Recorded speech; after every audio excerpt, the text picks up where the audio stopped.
Back in 2015, I was invited to go over to Austin to play at the South by Southwest Festival. About 2 weeks before I travelled over, an email came in inviting me to play at a soup kitchen in downtown Austin. It was a way for them to include the working poor and the hungry in the music that was otherwise taken over their city.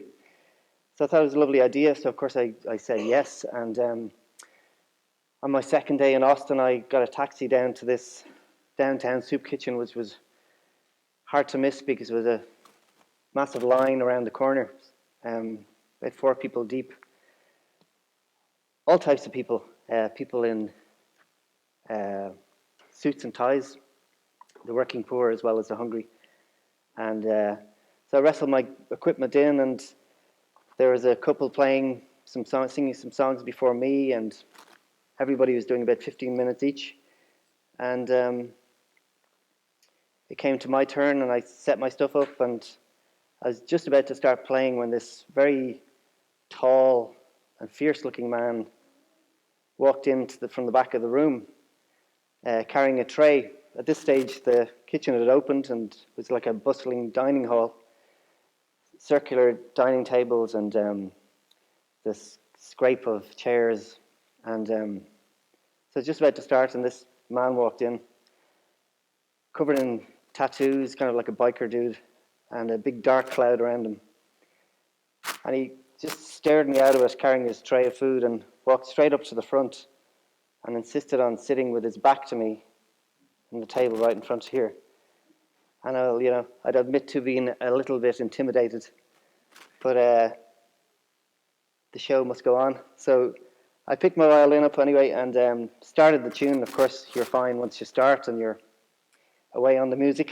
I finished the first tune, and then midway through the second tune, a tune called Ioimaire's Dream, I started noticing, just kind of looking at this Hulk, the contour of his shoulders, and then trying to see if I could glean a response.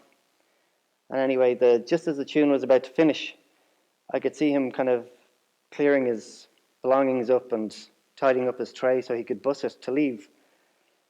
And as I finished the tune, he got up and went to leave. And because he was carrying his tray, he couldn't cover his face, but he turned around to me like this, and there were tears pouring down his face. And in that moment, I suppose, I was humbly reminded of the power of music and of how it can connect us and how it moves us unexpectedly a lot of the time. That's what I'm here to talk about in a way. There's an Eastern saying, to name the bird is to stop hearing it sing. And I think a lot of artists and musicians would be a little reluctant about talking about the bird for fear of it not only stopping singing, but in case it flies away altogether. So we'll trust that won't happen tonight. So firstly, hearing the music. I think I've been hearing the music all my life, since I was an infant. Apparently my mother dropped me into my grandmother when my parents and my older siblings were going to a wedding, and I was a couple of months old. And when they collected me after a few days, my granny said to my mother, "He hasn't stopped singing since you left." But it's only in recent years really that I've been getting better at holding on to the music, shall we say. You might wonder, what's in this for me? What am I interested in? You might be that interested in music. But for me, I believe that music comes from the realm of the imagination. And while we might not all be musical, I think we, at least most of us, if not all of us, have an imagination.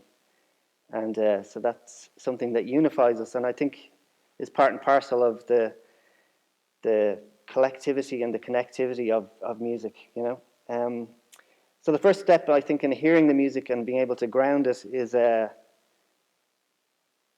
becoming aware of the noise that we live in.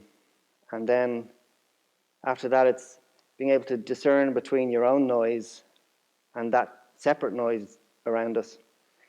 If I were to talk in computer terms, it would be in a way that all of this is a shared desktop absolutely jam-packed full of icons and folders. And it's overwhelming nearly, but it's a case of where you have to find your folders and the bits that are yours and belong to you, be able to take those off, isolate them into your own screen, and then systematically tidy your own desktop where you remove, declutter, and hopefully you get to a point where you're dealing directly with your hard drive, as it were, because that's where the good stuff is. Music oftentimes arrives by invitation these days for me, where I'm asked to add music to tell a story, to facilitate a story. The American composer Irving Berlin was asked once, Mr. Berlin, which comes first, the lyric or the melody? To which he replied, the phone call. And there's nothing, deadlines and guillotines are very useful in being productive and in getting things done.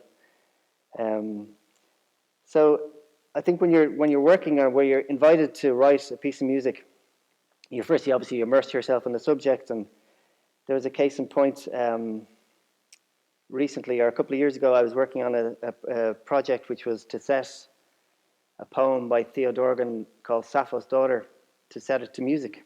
And what you're always after is that first note, and sometimes the first note comes very quickly, and other times you're waiting. And in this case, I felt a little bit under pressure because the poem was 40 minutes long, and I hadn't got my first note. I hadn't found the room. Once you get the first note, you're in the door. And so there was a series of days where I'd get up in the morning, go into my studio, turn on the electricity, make sure the instruments are out of their cases, ready to catch the moment. And this went on for a few days, and I'd find myself in the garden, digging, washing windows, alphabetizing my CD collection, random stuff. And you kind of hear myself say, "Oh, you're avoiding work," tick tock, and pressure. And it's only more recently that I've actually come to terms with the idea that this is actually, if you were to describe it, it would be another. It would be, in computer terms, it would be the spinning disk on the screen, and that's what's actually going on. So the waiting is actually part and parcel of the process. So on this fourth day, I think, of this waiting game, quite defeated, I walked into the studio to turn the stuff off again, and I happened to pick my violin up, and in that I had a kind of an intuition, so I pressed record, and this piece of music fell out, which was a whole series of first and second and third notes, which is lovely. So this is called Sappho's Daughter.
Thanks.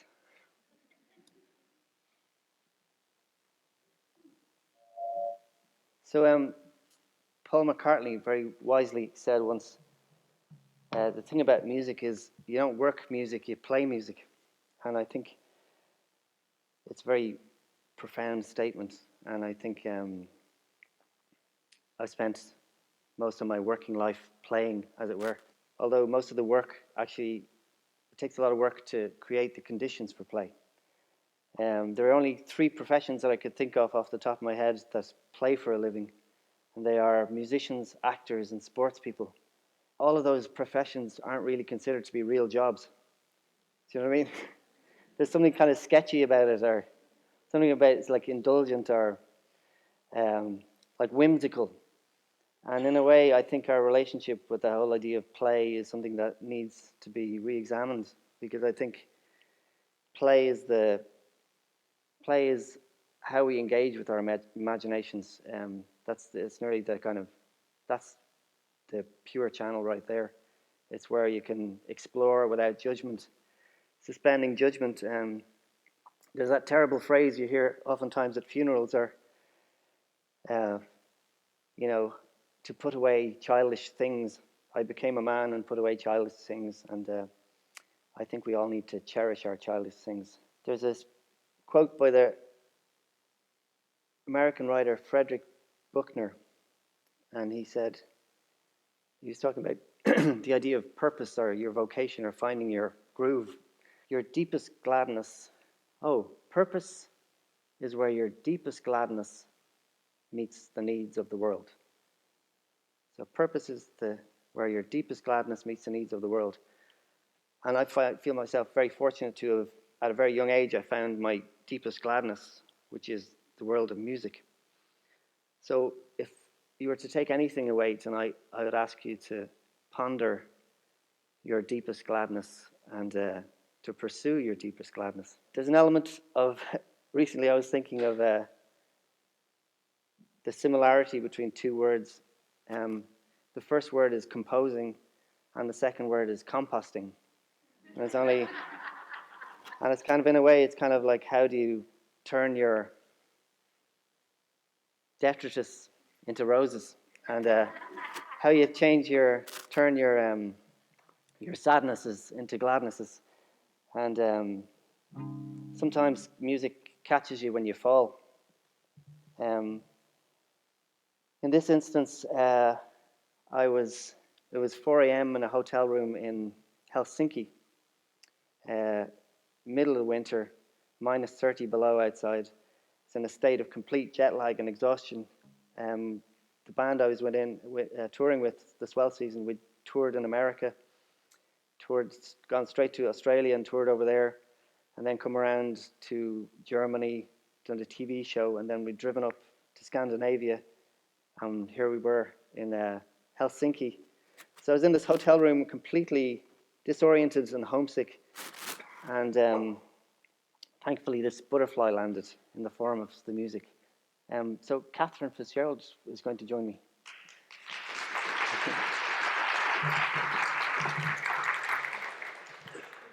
So the finish line.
Thank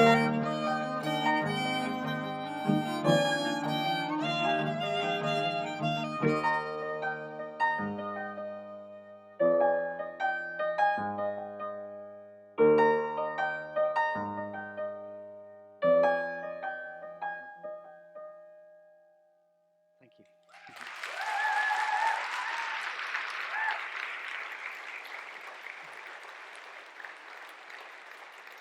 So I'd like to leave you one tiny quote which kind of sums up everything I've been saying, which is it's by an artist called Brian Andreas, and I was presented with a piece of artwork 10 years ago, and it was this phrase, illustrated phrase, but it says it all, which is, there came a moment in the middle of the song when he suddenly felt every heartbeat in the room, and after that, he never forgot.